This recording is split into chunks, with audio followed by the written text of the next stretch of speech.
मैं नौजवानों से पूछना चाहता हूं, सिर्फ नौजवानों से, कि हमारे बड़ों ने तो जैसा समय था गुजार लिया, तुम वो दिन देखना पसंद करोगे कि जब तुम्हें फिर वो गुलामी का जीवन जीना पड़े, जब हमें अपनी बहनों का तन ढकने के लिए टैक्स देना पड़े, जब हमें यहाँ मूछे रखने के लिए, अच्छे कपड़े पहनने के लिए, मकान बनाने के लिए, संपत्ति रखने के लिए, अगर खुली हवा में सांस लेने के लिए भी किसी परमिशन लेनी पड़े, उस दिन की इंतजार कर रहे हो आप लोग? एक बार जो लोग पढ़े लिखे लोग हैं, बताओ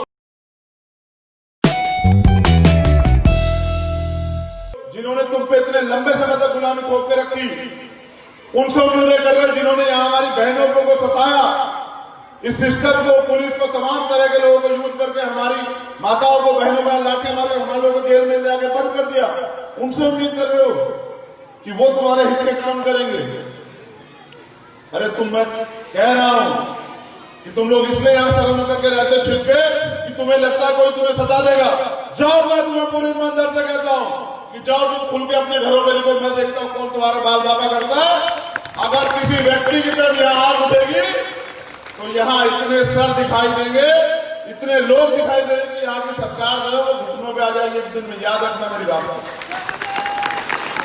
अरे जिंदा कौम है हम, जिंदा कौम है, मुर्दा नहीं है, और अपने दम पे है यहां। मैंने कहा कि कुछ तो बात है कि हस्ती मिटती नहीं है हमारी, कुछ तो बात है कि हस्ती मिटती नहीं है हमारी, और सदियों रहा है दुश्मन दौरे जमा हमारा।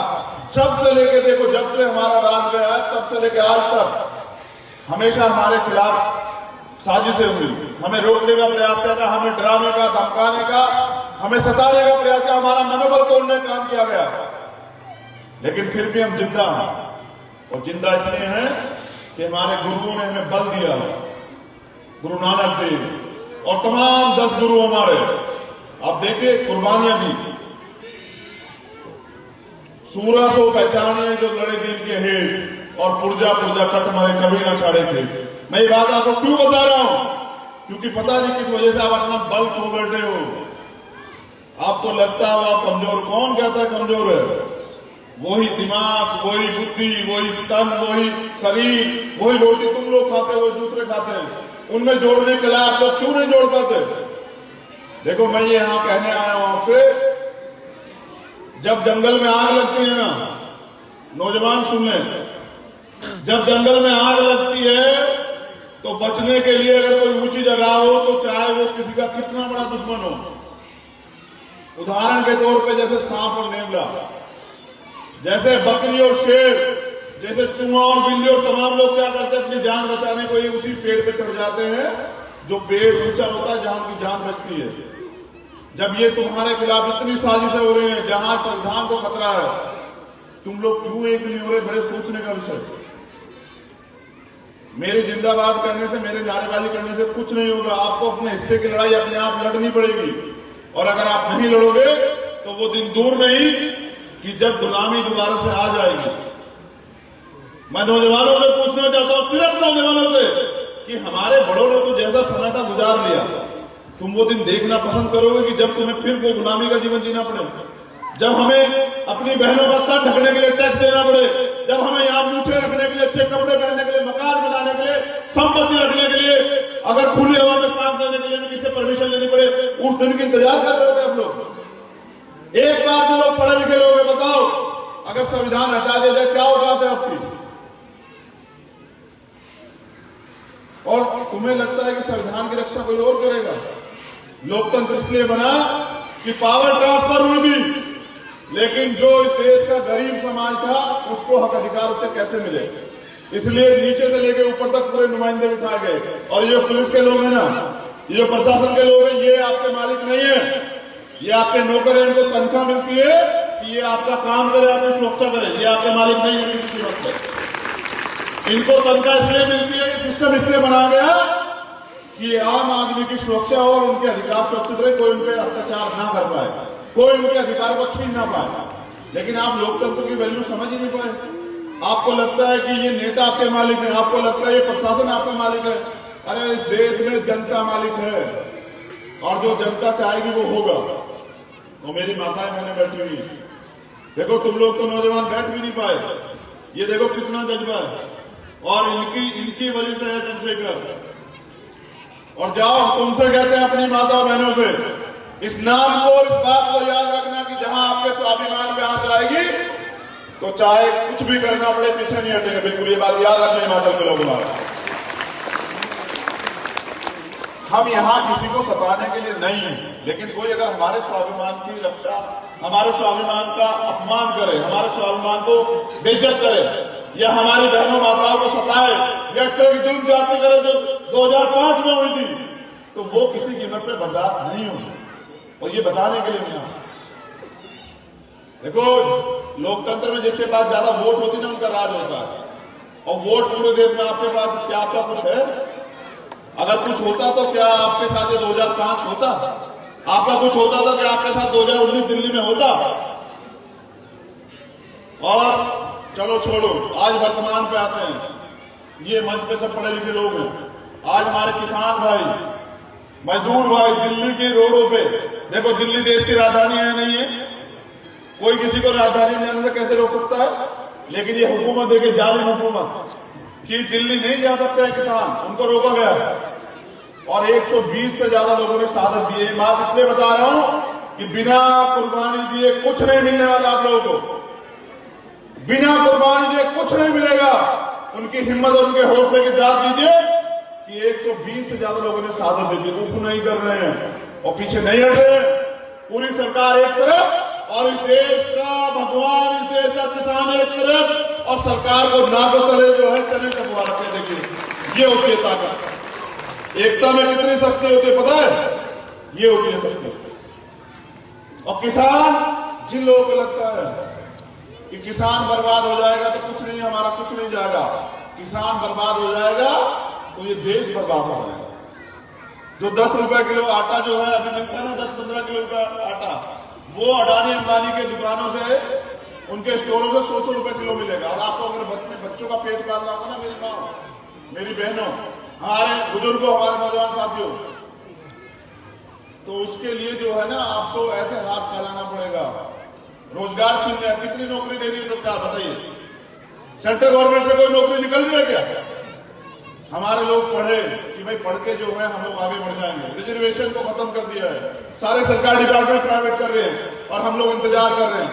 देखो ये जो व्यवस्था है ना, जिनकी सरकार है, ये लोग करते क्या है कि एक एक करके मुर्गे देखे, मुर्गे समझते हो? तो मुर्गे को जो है ना वो बेचता है, काटता है जो वो भाई, वो अपने पास एक वो अलमारी बना के रखता है, बहुत सारे मुर्गे रखता है और दाना भी गिर के रखता है। जिसको पकड़ता है वो तो फड़फड़ाता है, बाकी लोग अपना दाना चुनते रहते हैं। इन्होंने 2 अप्रैल 20 मार्च को जो आदेश दिया था SST एक्ट पे, आपके यहां भी आंदोलन हुआ होगा। पहले आपको सताया, फिर GST लागू करके छोटे व्यापारियों को सताया, फिर CAA और NRC लागू करने के लिए मुस्लिम भाइयों को सताया, और अब इस देश का बल है, इस देश का जो अन्नदाता है, इस देश की जो रीढ़ है, उस रीढ़ को कमजोर करने के लिए इन्होंने किसान को जो है बर्बाद करने का, खत्म कर देने का काम करने के लिए ये लोग ये कानून बना लाए। और जब जिसमें मुसीबत आई वो अकेला लड़ा। लेकिन मैंने जिम्मेदारी उठाई कि जब इस देश में मुसलमान भाइयों के साथ कुछ गलत हुआ था, वो कानून बना था, तो तब भी मैं दिल्ली में आंदोलन मैंने किया था। और आज किसानों के साथ वो है तो शुभ्रा जी खड़े, हमारे यहाँ की टीम भी जाती रहती, लेकिन सारे मोर्चों पे हमारे लोग किसान भाइयों के साथ जो है आंदोलन में कंधा से कंधा मिलाकर खड़े हुए हैं। और इसलिए खड़े हुए हैं क्योंकि हमें अपने देश से प्यार, हमने पहले भी कुर्बानी दी है और हम आगे भी कुर्बानी देंगे। लेकिन मैं कह रहा हूं कि जो समाज, जो कौम अपनी ताकत को नहीं पहचानती, उनका वजूद खत्म हो जाता है। इस देश में अगर अपने वजूद को बचाए रखना है, अपने संतों, महापुरुषों, गुरुओं के जो सपने थे उनको बचा के रखना है, तो आपको संघर्ष करना पड़ेगा। और अगर आप ये सोच रहे हैं कि नहीं कुछ नहीं हो रहा है, तो मैं ये बता दूं आपको कि सत्ता में बाबा साहब ने कहा ना, पोर्टिंग द मास्टर की, सत्ता वो सुनहरी चाबी जिससे सारे ताले खुलते हैं। आप यहां सत्ता दो हमें, और मैं पूछना चाहता हूं कि चाबी आपके हाथ में, बताओ आपको क्या चीज चाहिए? बताओ। मकान चाहिए? एक कलम से। रोजगार चाहिए? एक कलम से इससे भी बेहतरीन गुरुवर चाहिए, एक कलम से सड़क चाहिए, एक कलम से बिजनेस चाहिए, एक कलम से लोन चाहिए, एक कलम से, तो इतनी बड़ी ताकत होती सरकार और आप लोग पता नहीं क्या करते हो। देखो मैं अब आऊंगा हिमाचल और काम भी करूंगा, और मैं चाहता हूं हमारे लोग वोट की ताकत को समझे। वोट का अधिकार हमें बिकने को नहीं मिला है, वोट का अधिकार हमें क्यों मिला है? गुलामी से मुक्ति के लिए और अपने अधिकारों की सुरक्षा के लिए। किसानों ने बेचारों ने धोखे में आके उनकी बात को मान लिया, उनको वोट दे दी, और परिणाम क्या हुआ कि आज किसान सड़कों पे। जितनी बार गलती करोगे उतना ही नुकसान करोगे। वोट दो धारी तलवार है, अगर दी अच्छी तरह अच्छे आदमी को तो आपका फायदा, और अगर धोखे से बुरे आदमी पे चली गई तो आपके वजूद को नुकसान हो जाएगा। तो नौजवानों से मैं उम्मीद करता हूं कि वो बड़ों से ये ना सीखें कि बड़ों ने क्या किया। मैं कहता हूं वो मुझसे सिर्फ ये सीखें कि उनका भाई लड़ रहा है, उन्हें उनका साथ देना। अब ये नौजवान हाथ उठा के बताओ कि साथ दोगे या नहीं दोगे, पहले बताओ। फोटो खींचने से नहीं आंदोलन चलते हैं, फोटो खींच। अब हमारी माता बहनों से पूछूंगा एक बार, आप साथ दोगी नहीं दोगी बताओ? दोनों हाथ उठाओ तो अभिमान हुआ। अब नीचे करो। देखो मैं जब आता हूं ना, आप मुझसे बहुत प्यार करते हैं, मैं देखता हूं खूब फोटो खींचते हैं, लेकिन फोटो से आंदोलन नहीं चलते सर। आंदोलन चलते हैं संकल्प से, आंदोलन चलते हैं समर्पण से, और सपना देखना पड़ता है और सपनों को खुली आंखों से पूरा करना पड़ता है, बंद आंखों से नहीं। बंद आंखों से देखे गए सपने कभी पूरे नहीं होते, खुली आंखों से सपने देखने पड़ते हैं, उनके लिए बहुत कुछ कुर्बान करना पड़ता है, तब जाके सपने पूरे होते हैं। तो सपने किनके पूरे होते हैं? सपने उनके पूरे होते हैं जिनके सपनों में जान होती है, और पंखों से कुछ नहीं होता दोस्तों, हौसलों से उड़ान होती है। किससे उड़ान होती है?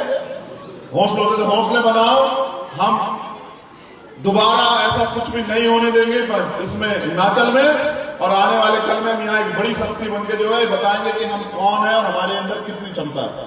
और अगर आप ये क्षमता नहीं दिखा पाओगे तो फिर आप हमेशा झंडा उठाओ बोल रहे हो, झंडा उठा किसका भला कर सकते हो बताओ? तो मुझे आपने यहाँ आने का मौका दिया, मैं धन्यवाद करता हूं दोबारा से कमेटी का, और मैं धन्यवाद करता हूं जो लोग यहाँ पहुंचे।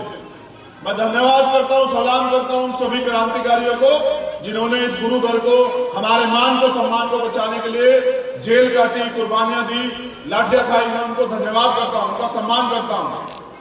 और मैं कहना चाहता हूं कि आने वाला कल जो है युवाओं से चीख चीख के कह रहा है, उठ जाओ, खड़े हो जाओ, अपनी मुठिया से भीज लो, ताकत बनो और अपनी ताकत से इस देश में राज करो।